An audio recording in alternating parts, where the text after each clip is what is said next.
আল্লাহর রাসূল এইভাবে হাতের 5টা আঙ্গুল উঠায়া দিলেন। এরপরে তোমাদের ইমামের স্বপ্ন ভেঙে গেছে। তার মানে আল্লাহর রাসূল 5 বছর হায়াত আছে এটা বলে নাই। সুবহানাল্লাহ পড়েন। 5 মাস হায়াত আছে এটা বলে নাই। 5 দিন হায়াত আছে এটা বলে নাই। 5 সপ্তাহ হায়াত আছে এটা বলে নাই।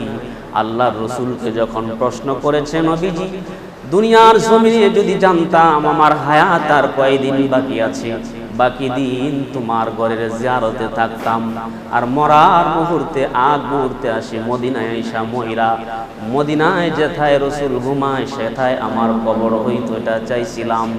আল্লাহর রাসূল হাতের 5টা আঙ্গুল উঠায়া 5 সপ্তাহ 5 মাস 5 দিন 5 ঘন্টার কথা বলেন নাই।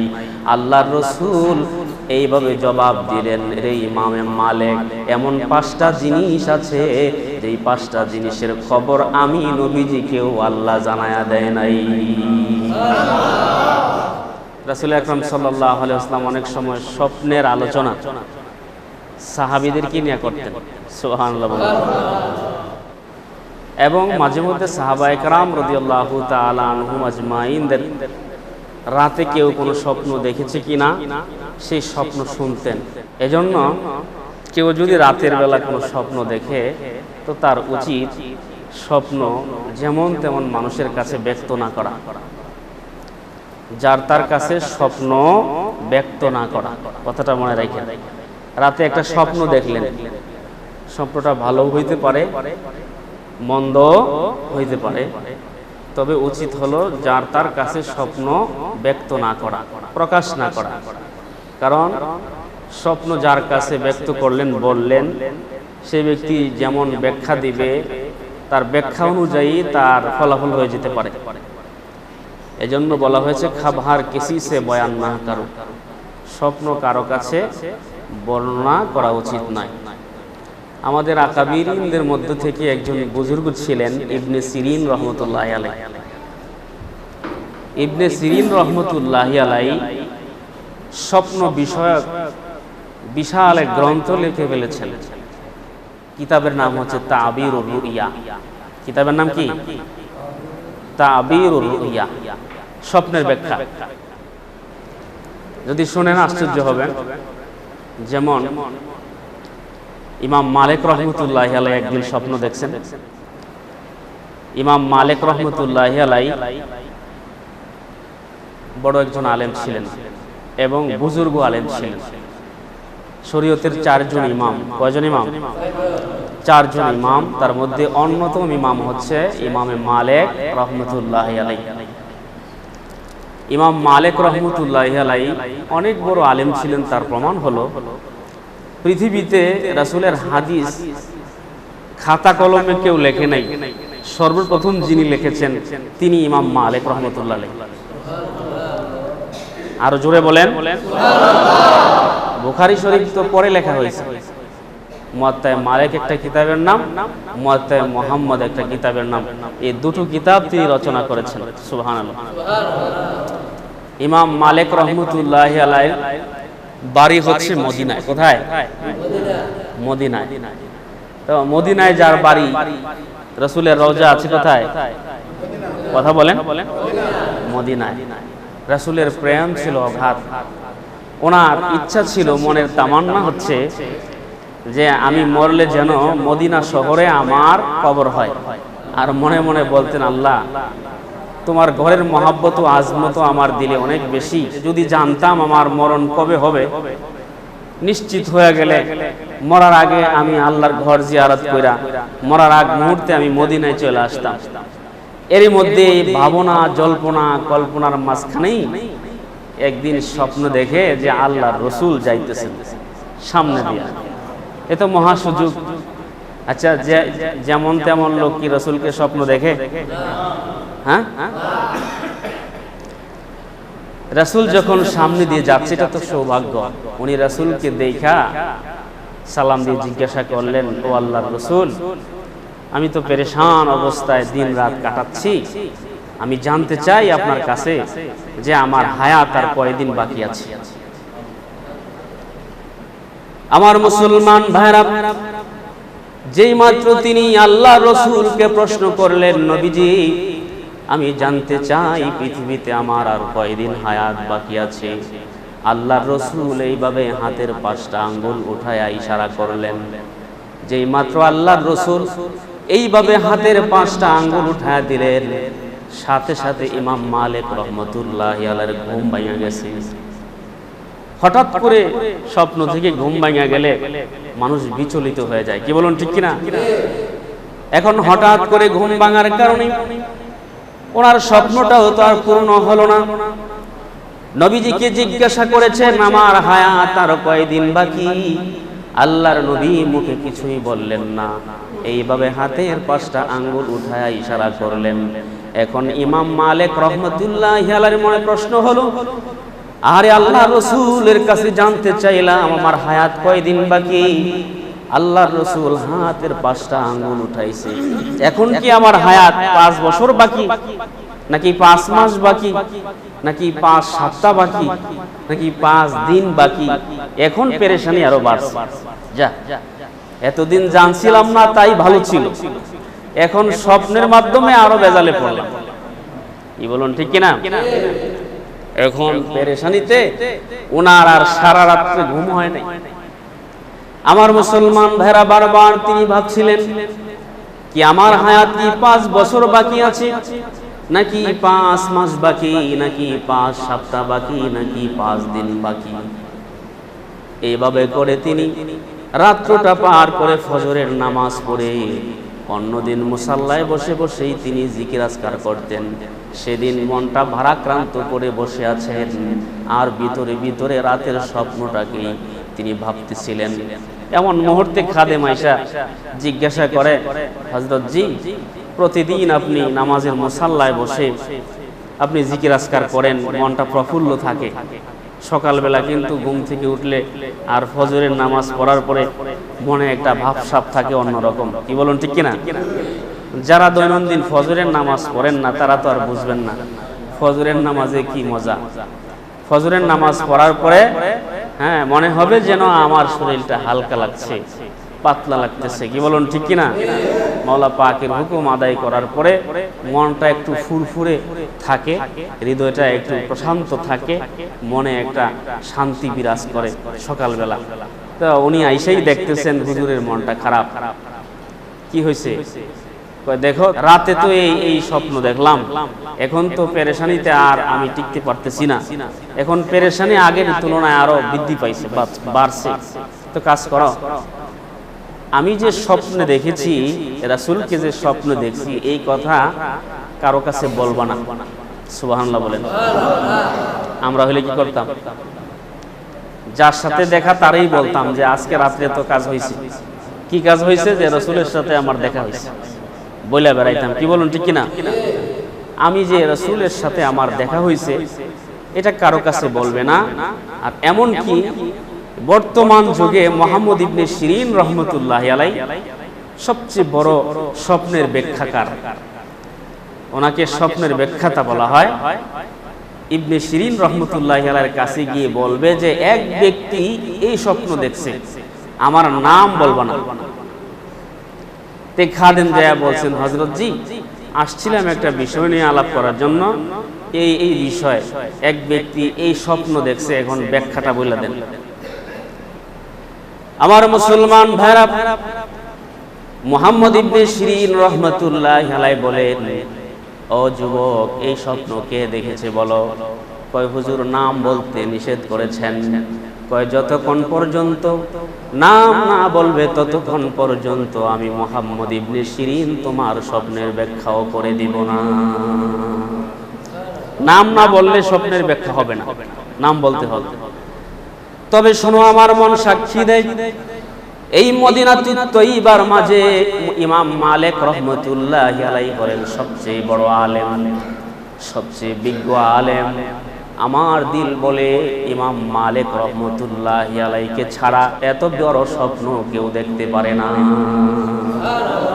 আমার মন বলছে যে এত বড় সৌভাগ্য কার, যিনি রাতের ঘুমের অবস্থায় রাসূলকে স্বপ্ন দেখবে। তবে যিনি দেখেছেন আমার মনে হয় তিনি ইমামে মালিক রহমতুল্লাহি আলাইহি হবেন। তারপরেও যুবক বলে নাই, চলে আসছে। কারণ ওস্তাদ বইলা দিছে যে নাম প্রকাশ করবে না। স্বপ্নের ব্যাখ্যা নিয়ে আসছো? কয় না হুজুর, স্বপ্নের ব্যাখ্যা আনি নাই তো। কেন? কয় নাম না বললে স্বপ্নের ব্যাখ্যাও দিবে না। কয় তাড়াতাড়ি যাও, নাম বইলা হইল, স্বপ্নের ব্যাখ্যা নিয়ে আসো। অশান্তি ভোগ করছি, তাড়াতাড়ি আমার নাম বইলা স্বপ্নের ব্যাখ্যাটা নিয়ে আসো। বলেন সুবহানাল্লাহ। আমার মুসলমান ভাইরা, যুবক এবার দৌড়ে আসলেন, হুজুর আপনি যে লোকটার ব্যাপারে মন্তব্য করেছিলেন, মনে মনে ধারণা করে আমার কাছে প্রকাশ করেছিলেন যে এত বড় স্বপ্ন ইমাম মালিক ছাড়া কেউ মদিনায় দেখতে পারে না, সত্যি যিনি স্বপ্ন দেখেছেন তিনি হলেন ইমামে মালিক রহমতুল্লাহি আলাইহি। ইমাম মালিক রহমতুল্লাহি আলাইহি স্বপ্ন দেখেছে। এবার স্বপ্নের ব্যাখ্যাকার ইবনে সিরিন রহমতুল্লাহি আলাইহি বলেন, যুবক একটা কোরআন লাও, তোমাদের কোরআনেই আছে এই স্বপ্নের ব্যাখ্যা। সুবহানাল্লাহ বলেন। চিন্তা করেন উনি কত বড় আলেম, কত বড় আলেম। উনি বলতেছেন যে তোমাদের কোরআনেই এই স্বপ্নের ব্যাখ্যা আছে। আশ্চর্যের কথা না? যুবক এবার কোরআন নিয়ে আসছে। কয় কোরআনুল কারীমের মধ্যে সূরাতুল লুকমান নামক একটা সূরা আছে। ওই সূরাতুল লুকমান খুলে দেখো, সূরাতুল লুকমানের সর্বশেষ 5 আয়াতেই তোমার ইমাম মালিক রহমতুল্লাহি আলাইহি যে স্বপ্ন দেখেছে সেই স্বপ্নের ব্যাখ্যা আল্লাহ করে দিয়েছেন। তিনি কোরআন দিয়া স্বপ্নের ব্যাখ্যা দিতেন। আর আমাদের কাছে যদি কেউ আইসা বলে যে ভাই রাতে স্বপ্ন দেখছি, কয় সর্বনাশ, তুই মারা যাবি। বলুন ঠিক কিনা? কয় তোর মরতে আর বেশি বাকি নাই। কি বলুন ঠিক কিনা? এজন্য যার তার কাছে স্বপ্ন বলতে নেই, স্বপ্ন বলতে নেই। মুহাম্মদ ইবনে সিরিন রাহমাতুল্লাহি আলাইহি উনিও যে কত বড় আলেম ছিলেন। এক লোক আয়েশা বলতেছে, হুজুর আজকে রাতে স্বপ্ন দেখেছি আমার খাটের নিচে দাও দাও করে আগুন জ্বলতেছে। মুহাম্মদ ইবনে সিরিন রাহমাতুল্লাহি আলাইহি বলেন, যাও বাড়িতে গিয়া তোমার খাট সরাও, মাটি সরাও, তোমার খাটের নিচে মাটির নিচে তোমার জন্য আল্লাহ পাক গায়বী স্বর্ণ রূপা রাখা দিয়েছে। সুবহানাল্লাহ। এই লোক বাড়িতে আইসা খাট সরাইয়া মাটি উঠাইয়া দেখে যে তার মাটির নিচে ঘরের ভিতরে স্বর্ণ গহনার অভাব নাই। কিছুদিন পরে আবার আরেক লোক গিয়া স্বপ্ন দেখছে, হুজুর আজকে রাতে স্বপ্ন দেখছি আমার খাটের নিচে আগুন। কয় দেরি আর করো না, তাড়াতাড়ি বাড়িতে গিয়া তোমার ছেলে মেয়ে বউ বেটি ঘর থেকে বাইর করো, তোমার ঘর ভাঙ্গা পড়বে। কি ভাঙ্গা পড়বে? তোমার ঘর বিধ্বস্ত হয়ে যাবে, টুকরো টুকরো হয়ে যাবে। এই লোকে বাড়িতে আইসা উঠানে আইসা ছেলে মেয়েরে ডাকাডাকি করে ঘর থেকে বাইর করতে দেরি হয়েছে, আর ঘর ভাঙ্গা পড়তে দেরি হয় নাই। এলাকার লোকজন কিছু খেপছে যে মুহাম্মদ ইবনে সিরিন একই স্বপ্ন দুই রকম ব্যাখ্যা করছে আর দুই রকম হয়েছে। প্রথম লোকে দেখছে খাটের নিচে আগুন, সে পাইল স্বর্ণ গহনা। দ্বিতীয় লোকেও খাটের নিচে আগুন দেখছে, এই লোকের ঘর ভেঙে যাবে কারণ কি? এরকম যদি এলাকায় ঘটে আপনারা জানতে চাইবেন না? অনেক লোক সম্মিলিত হয়ে মুহাম্মদ ইবনে সিরিন রাহমাতুল্লাহি আলাইহির কাছে আয়েশা বলতেছে, হযরত জি স্বপ্ন তো একই, ব্যাখ্যা করলেন দুই রকম, ঘটনাও ঘটলো দুই রকম। একজনের স্বর্ণ পাইল আর আরেকজনের ঘর ভাঙলো, তার কারণ কি একটু বলবেন? মুহাম্মদ ইবনে সিরিন রাহমাতুল্লাহি আলাইহি বলেন, আমার মুসলমান ভাইরা শুনেন, যিনি আমার কাছে স্বপ্ন নিয়ে এসেছিলেন ওই সময়টা ছিল শীতকাল। তো ওই শীতকালীন অবস্থায় যখন সে তার খাটের নিচে আগুন, তার মানে শীতের সময় আগুন খুব আরামের, তার মানে তার খাটের নিচে আরামায়েশের জিনিসই আল্লাহ রাখছে। সুবহানাল্লাহ। এই জন্য আমি ব্যাখ্যা করছি যে তার খাটের নিচে কি আছে? স্বর্ণ গহনা আছে। আর কিছুদিন পরে যে ব্যক্তি আমার কাছে আসছে, ওই লোক আসছিল গরমের দিনে। গরমের দিনে এমনি তো খাকা রৌদ্র, প্রচন্ড গরম, মানুষের অশান্তি, আবার খাটের নিচে আগুন, তার মানে কি? তার ঘরবাড়ি ভাঙ্গা তার ছেলে মেয়ে মরবো। এজন্য বলছি তাড়াতাড়ি ঘরবাড়ি তুমি তোমার ছেলে মেয়ে খালি করো। বাস তাই ঘটছে। সুবহানাল্লাহ। এই মুহাম্মদ ইবনে সিরিন রাহমাতুল্লাহি আলাইহিকে আল্লাহ পাক এমন ইলম দান করছেন তিনি এমন আজীব স্বপ্নের ব্যাখ্যা দিতেন। সুবহানাল্লাহ। যুবক এবার কোরআন নিয়ে আসছে। কি নিয়ে আসছে? কোরআন নিয়ে আসছে। মুহাম্মদ ইবনে সিরিন রাহমাতুল্লাহি আলাইহি বলেন, যুবক শোনো, তোমাদের ইমামে মালিক নবীজি সাল্লাল্লাহু আলাইহি ওয়াসাল্লামের কাছে জানতে চেয়েছিলেন ওনার হায়াত কয়দিন বাকি আছে। আল্লাহর রাসূল এইভাবে হাতের 5টা আঙ্গুল উঠায়া দিলেন। এরপরে তোমাদের ইমামের স্বপ্ন ভেঙে গেছে। তার মানে আল্লাহর রাসূল 5 বছর হায়াত আছে এটা বলে নাই। সুবহানাল্লাহ পড়েন।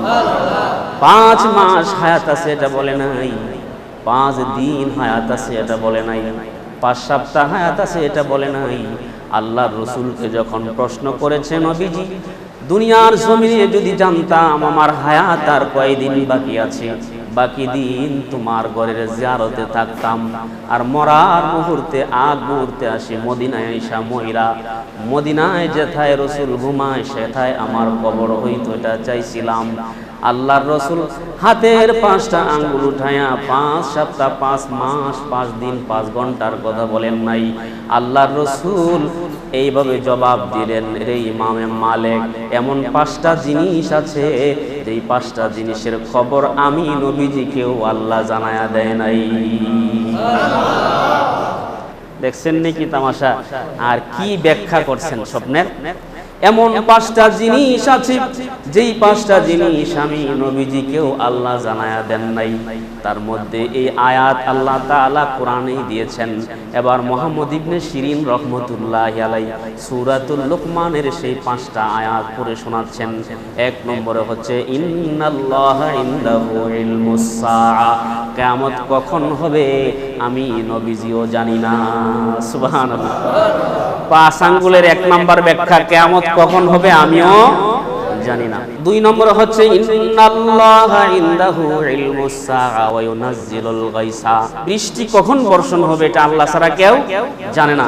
3 নম্বর আঙ্গুলের ব্যাখ্যা হচ্ছে ওয়া ইয়ালামু মা ফিল আরহাম, মায়ের পেটের সন্তান পুরুষ হবে না নারী হবে এটাও কেউ জানে না। 4 নম্বরে ওয়া মা তাদরি নাফসুম মাযা তাকসিবু গাদা। 5 নম্বরে ওয়া মা তাদরি নাফসুম বিআইয়ি আরদিন তামুত, আগামী দিন মানুষ কি করবে, কোথায় যাবে, কি খাবে এটা কেউ জানে না।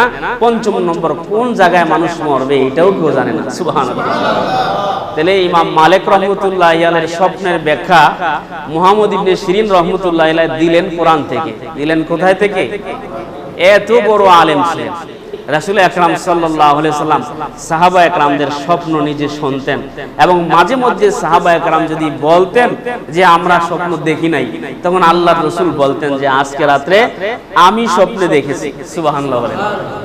আগামী জুমায় ইনশাআল্লাহ সুযোগ পেলে আলোচনা করব রাসূল কি স্বপ্ন দেখেছে।